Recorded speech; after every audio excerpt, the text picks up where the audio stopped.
Hello everyone, and welcome to the second episode of Minecraft Disney World, the series in which I explore the virtual Disney World on the mcmagic.us servers here in the game Minecraft and talk a little bit about the real Disney World. This week we're going to be taking a look at the Twilight Zone Tower of Terror, probably one of the most iconic rides at the Hollywood studios, and personally one of my favorite.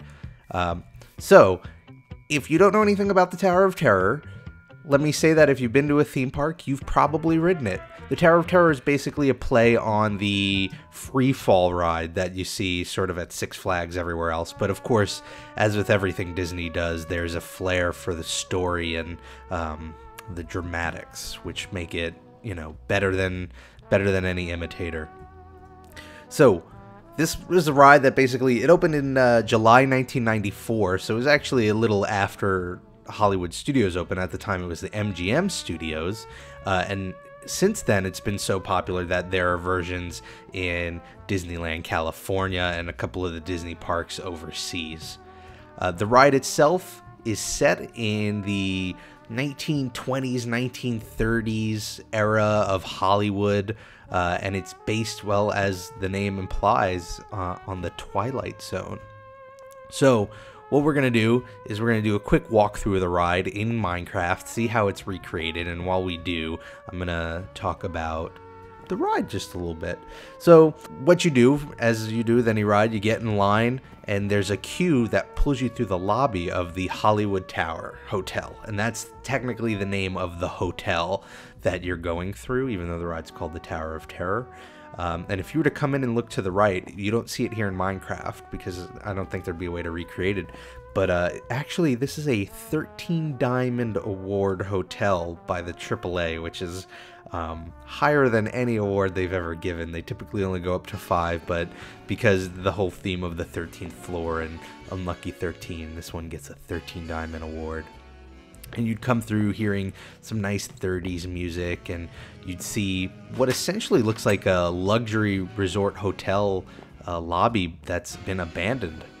And you come through here, and you see some of these elevators are out of order, and you go through the little library here.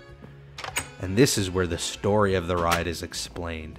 Now, this room will be a lot of fun if you're a fan of the Twilight Zone.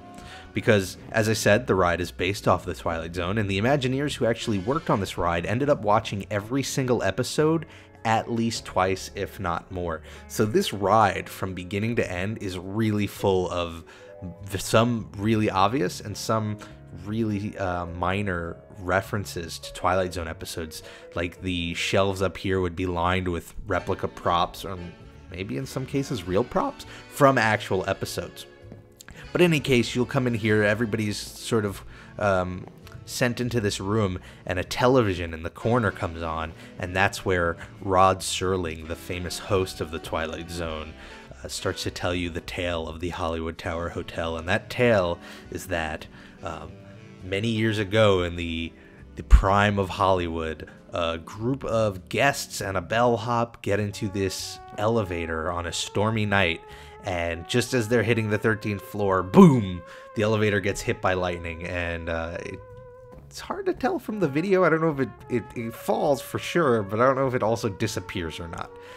And now here you are at the hotel on a very eerily similar night, stormy night, and you're going to ride on the only elevator that works that's left in the hotel, a maintenance service elevator, and you're going to discover the secrets of the Twilight Zone.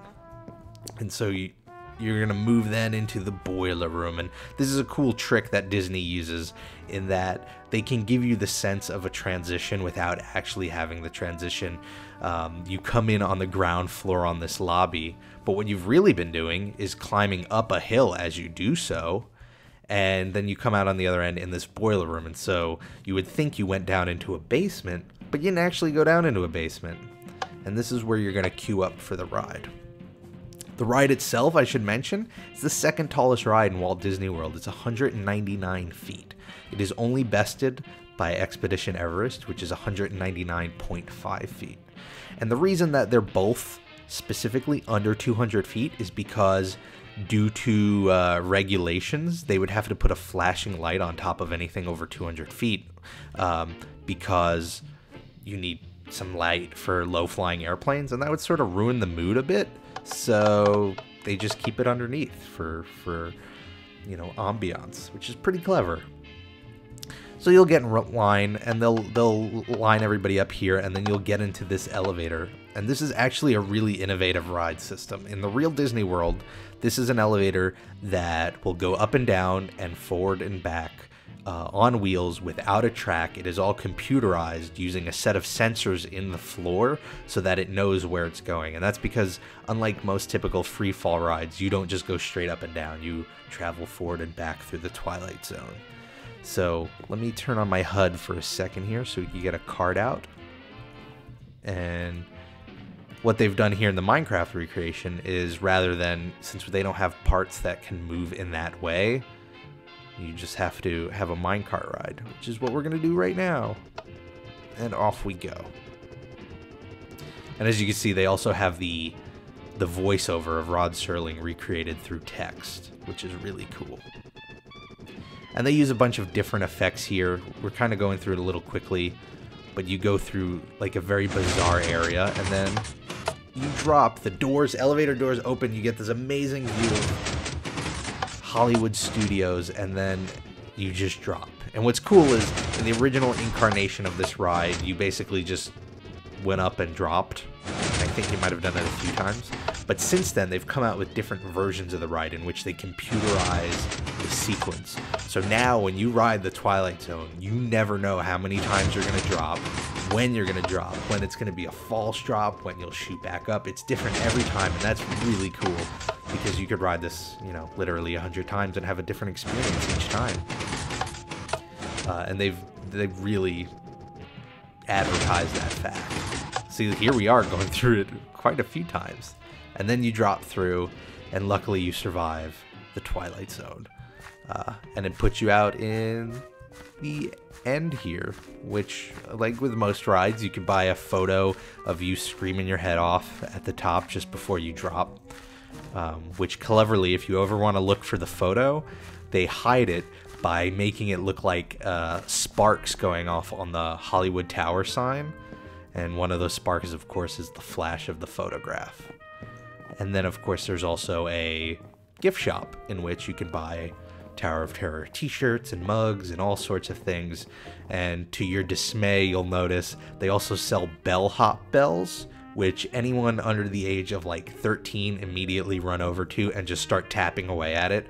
So you'll always be greeted to just like this symphony of bells. And then you're out, and you could just go loop back on it again. Now what's interesting is, for a free fall ride, it's not actually a free fall ride.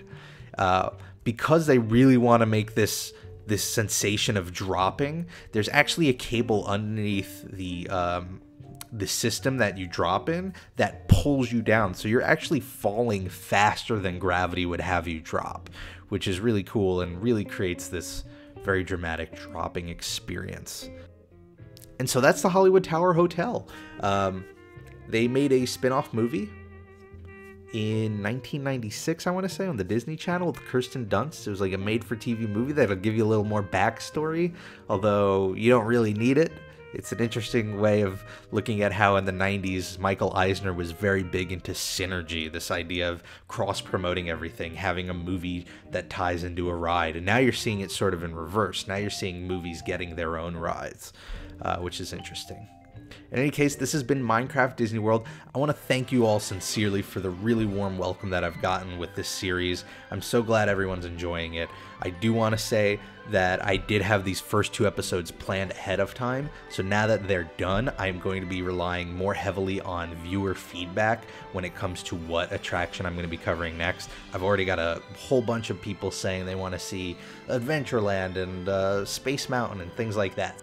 So keep an eye out. Every week I'm going to pick a new attraction. I'm going to pick a new area of the park. We're going to talk about it a little bit. We're going to see it on Minecraft, and we're going to get to enjoy Disney together. So I hope you all have a great week, and I hope to see you next time. Bye, guys.